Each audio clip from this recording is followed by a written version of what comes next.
Racism and the struggle for racial equality has always been part of the story of the United States of America. But the killing of George Floyd this year raised tensions to new levels that have never been seen before.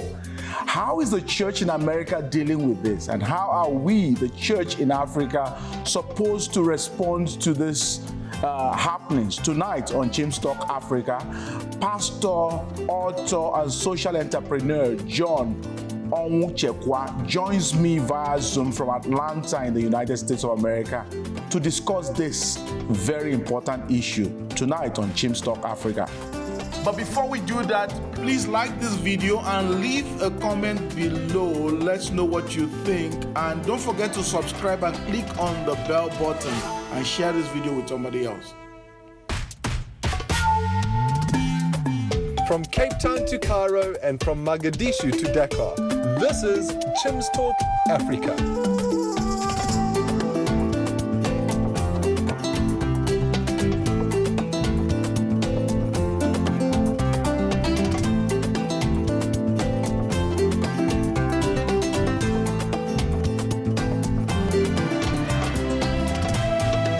And now here's your host, Chim Onwuchekwa. Hi there, I'm Chim Onwuchekwa, your host. Welcome to this week's episode of your show. Thank you so much for joining us, and thank you for joining us every week. I hope you and your family are enjoying this Christmas season. Jesus is the reason for the season. I'm delighted to tell you of my new book, God Gives His Children a Song. This is a brand new book. It's a book loaded with encouragement. Watch out for details during our break about this book. It's something you want to get for yourself and for others. Now, tonight, as I said in the introduction, I'm joined via Zoom by pastor, author, and social entrepreneur John Onwuchekwa.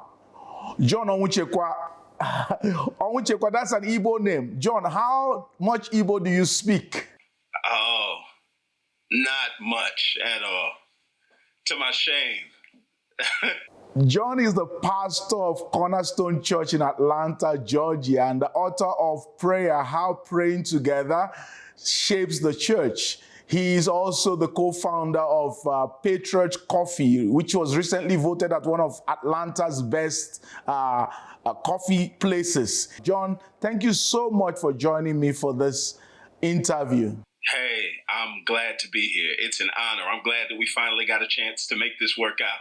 John, why does racism continue to be a major issue in the United States of America after over half a century following the great strides of the civil rights movements in the 1960s? You know, as you know from any journey that you're on, it's possible to take 2 steps forwards and 3 steps back, right? Just because you start heading in the right direction, it doesn't mean that you're going to continue in the right direction. And so, unfortunately, what we have is, you know, people progress, and then they assume that all of the work that needs to be done is done. So they stop, not realizing that some of the systems that have been created in the past need to be undone, right? So it's not just about correcting what goes on in the future. It's about people owning their story and changing what's going on in the past. And I think that's one of the main problems that we have, that there is not a reckoning with what has gone on in the past nationwide that puts us in a place where everybody thinks we're at a different place with this thing. So what is the way forward? How do we move on? So one of the things that I will say is that, like, we can't just move on. The way that we move on is tearing down things that have gone on in the past. So look at the Bible, right? Go to 1st and 2nd Kings. And what you're going to find is that is a history of the kings of Israel and Judah. And it's constantly going to bring up all their names. Israel had 20 kings that were all bad. And what it says about them is they did the sins of their father and they influenced the people to do evil. Judah had 8 good kings, right? But with those 8 good kings, it would say things like this. This king did what was right in the sight of the Lord. And then it's going to say this, but he did not tear down the high places. So the people were still led into do sins. So then there were two kings at the end of the book, Hezekiah and Josiah, and it says they did what was right in the sight of the Lord, and they viewed part of their obligation was they did what was right from here on out, and they also went back and tore down the systems and structures that their ancestors had built, and they led the people of God to reform in a unique way. And I think that's what we have not done here, that there is a sense where we have to go back and tear down things that are done in the past. So I'll give you a few. One of those things is economic inequality that exists, right? So, and people will point to all types of stuff like the employment rate, joblessness, but let me just give you a brief history of what went on in the United States. So we know that we had slaves here. In 1863, the Emancipation Proclamation was laid out and the slaves were set free. After that, the slaves were provided this bank called the Freedmen's Bank. And what it was they looked at the slaves and they said, hey, since y'all can work now and save money, y'all should save your money in these banks that we set up for you. The problem was the usefulness of a bank is I put my funds in a bank, it grows, and the bank loans me money. So what you had was Black folks worked really, really hard. They were convinced, don't gamble. They saved their money in these banks for 10 years, but these banks didn't loan money to Black people. They loaned it to white people. And then they gambled half of Black wealth away on the railroads. They lost it, and there was no recompense made for them. So what you have is 10 years after slavery, Black people find themselves in a worse economic condition than they were prior to. In the United States, one of the easiest ways to build wealth and to provide for your family long term is through owning homes. The United States came up with this group called the Federal Housing Administration, and their aim was, let's help folks that can't afford homes to own homes. The problem was 60 years ago, 80 years ago, there were discriminatory practices against Black and brown families. So if I was white, I could own a home. If I was Black, I couldn't own a home. And then if I did own a home, I owned it in a community that they wouldn't invest in. So as the years go on and on and on, the gap gets bigger and bigger and bigger. And that's why I'm saying we have to own it. It wasn't just about the hard work of the people. The government stepped in and helped white people when they didn't help Black people. And now, years later, they're saying we should live in a colorblind world and not provide special help to people on the basis of their skin. The problem was they've already disadvantaged a community. John, one would have expected that this is one issue that the church in the United States of America can easily be united around. Yeah. Why is this such a divisive issue among true Christ followers in the USA? So one of the things that makes it hard is we're having two different conversations, right? So if you listen to a predominantly white population, they're going to talk about and constantly use the words racial reconciliation. Why can't we get along? Why can't we be unified? If you listen to the way that Black and brown people talk about it, we don't talk about reconciliation. We talk about racial injustice. There is a problem that has to be fixed. So you have one group over here that talks about unity. And what we're saying is you don't get unity by talking about unity. That is to confuse the end goal with the pathway. Unity is a byproduct, right? The way to get unity is to address the things that are standing in the way of our unity, right? So it's like there's a brick wall of injustice built up in between the races, and you have one side saying, why can't we just hug? And the other side saying, I would love to hug, but there's a brick wall in the way. Let's work together to tear down the brick wall, and then we can hug. When you spoke of tearing down the institutionalized racism, what are you expecting individuals to do?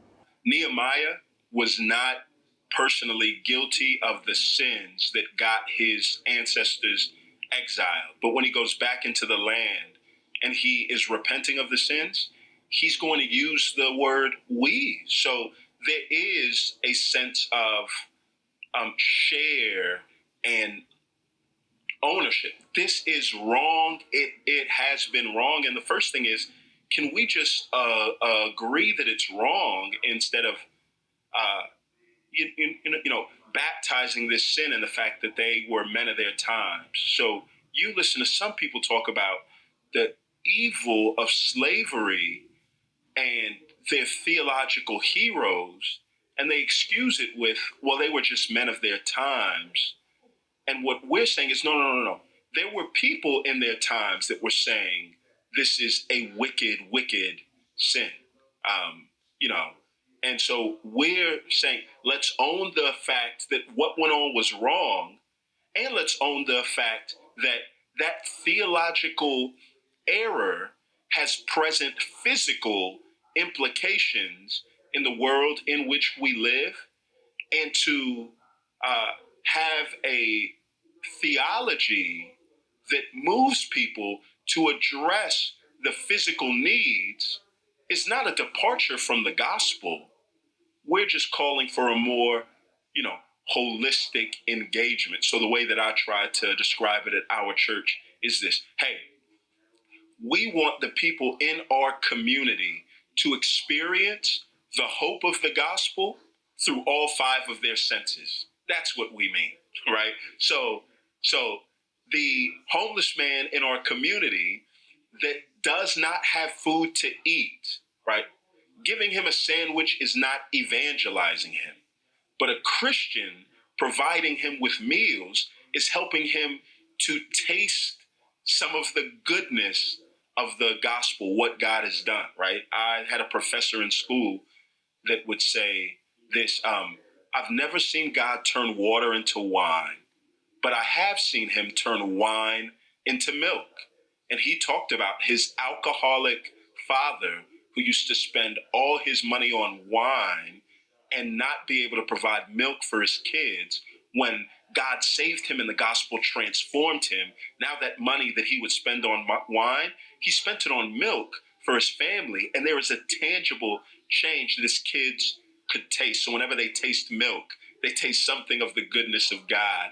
And what we're saying is, yeah, we as a church have the opportunity to do that. Like, this is why God left us here in a physical world, not just so that people can hear the hope of the gospel, but so that people can hold the gospel, so that the gospel can be holdable and tangible. You know what we're going to do now? We're going to go for a short break. And when we come back, we continue this important conversation. And by the way, watch out for this advert about my new book. You want to get a copy.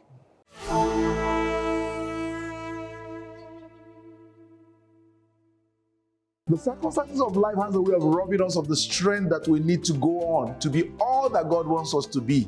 I wrote this book with a conviction that God wants to bring you a load of encouragement and to give you a new song. God Gives His Children a Song, a new book by Chim Onyenbilanma. Order your copy today.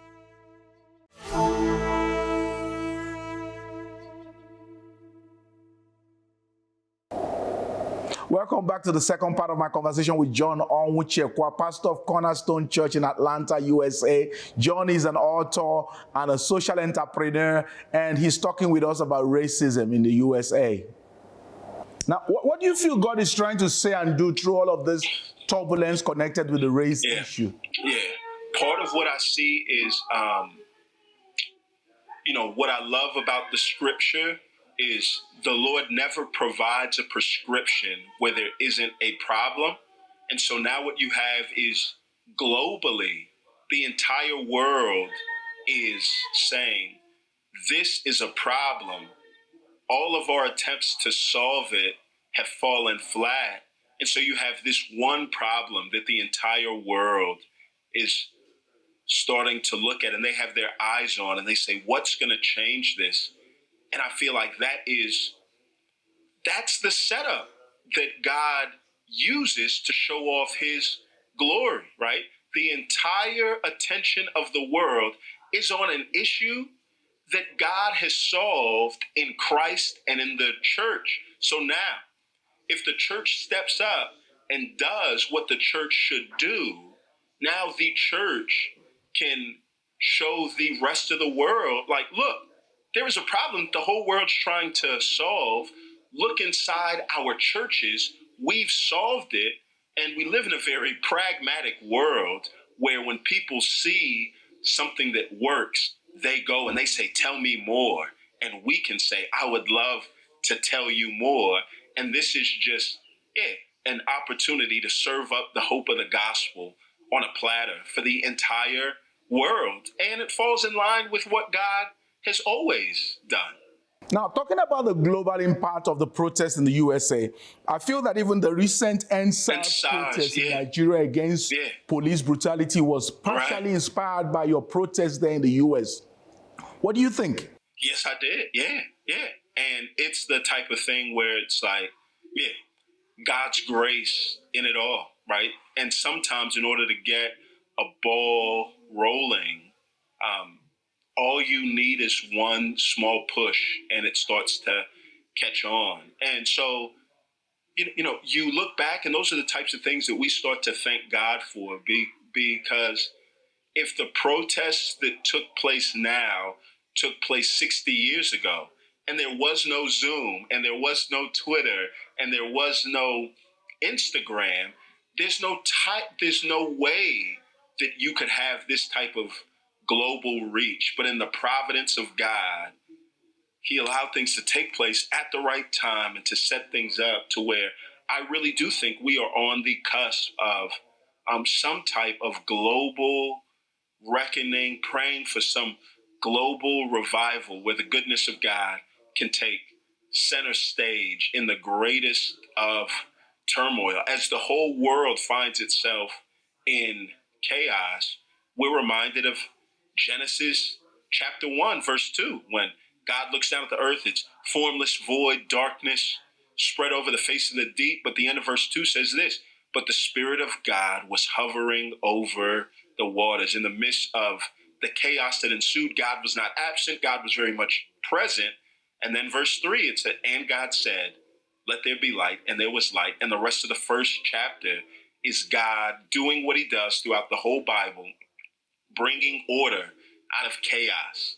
As our world is in chaos with, the perversion of the gospel, the hypocrisy, as our world is in chaos in a pandemic, as our world is in chaos in all of these ways, this is what God does. God brings beauty out of chaos. That's his nature. We don't have to convince him. There was nobody at the beginning of the world to coerce God to do it. So as we Christians pray on God to do that, we're just asking God to do what he already wants to do. Wow, that is such a hope-filled truth you just shared. God turns chaos into order. Tell me, how would you like the Christians in Africa to view the race issue in the USA in light of also the issues we have ourselves over here in tribalism that continue to disturb much of our continent? What do you think should be our perspective? I would want them to turn it into introspection, right? So what I've learned is you can always see your sin better when somebody else is wearing it, right? So you think of David, who stole a man's wife, killed him, and was fine. But then when the prophet Nathan told him a story of a man who stole a man's sheep, killed it, and was fine, David was outraged and incensed that somebody would do that. And Nathan says, you always see your sin better when somebody else is wearing it. The man is you. So I wouldn't want us to, in a self-righteous way, look and say, yeah, the church needs to get it together there. But I pray that it would turn us to introspection where wherever you are, you say, no, listen, how are those seeds of this unity, how do they take different shape here, right? What's being sown in our own field? There's little that I can do to correct what goes on out there. If you're an African, God's not going to hold you responsible for what goes on here.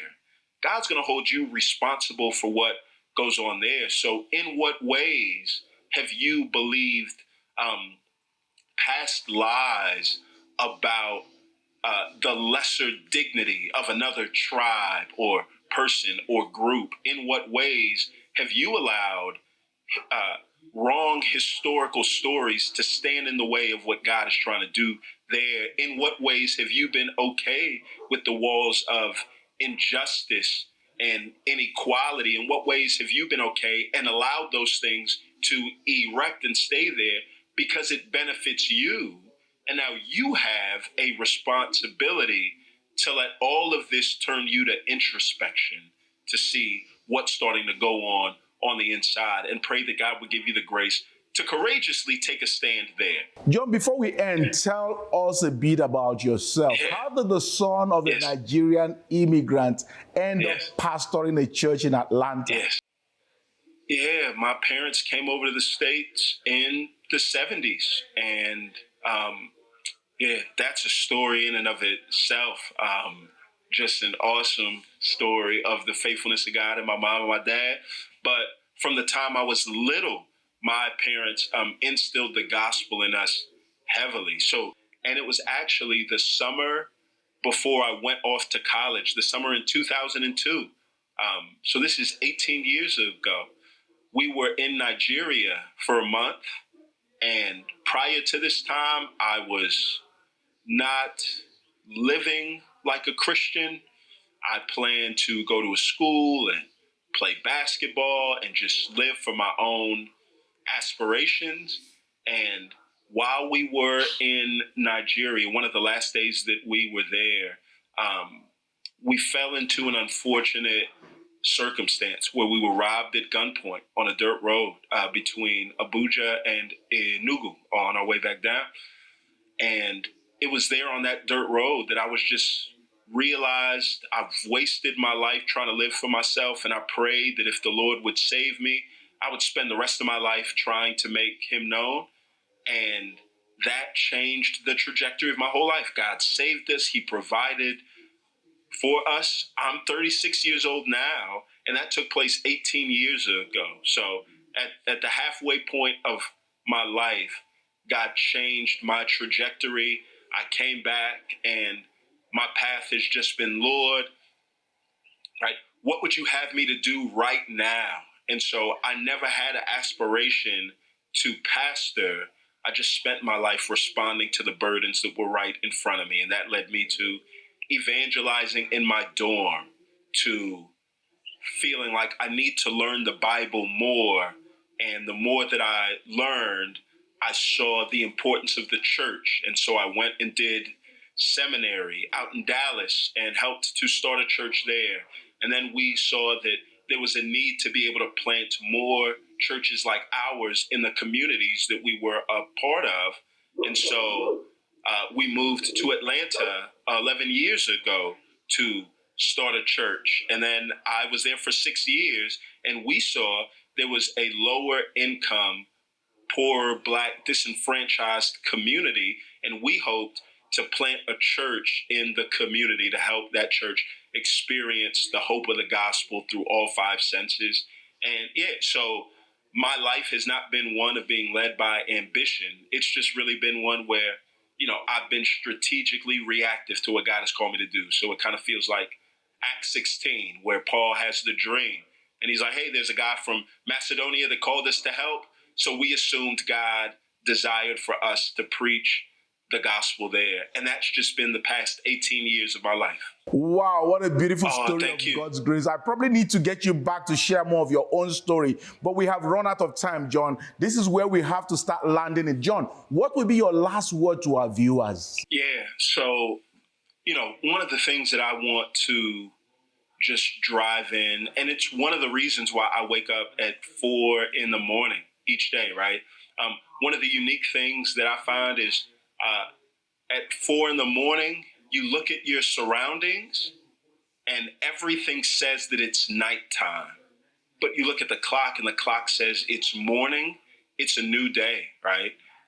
Just because things are dark outside, it doesn't mean that it's not a new day, right? Or just because it's a new day, it doesn't mean the sun has to be shining. That there is this aspect where, as people of God, as Christians, God gives us promises, and the promises are sure even when our circumstances say otherwise. So I want to encourage y'all to not let the state of your soul be dictated by your surroundings. That's not how the Christian lives, right? We live as those that say, hey, I know it looks dark outside right now, but I'm going to get up and live like it's morning. I'm going to live and wait for my circumstances to catch up. You have a very sure promise in Jesus, a God that brings beauty out of chaos. And I want the church to live hopefully even in the midst of such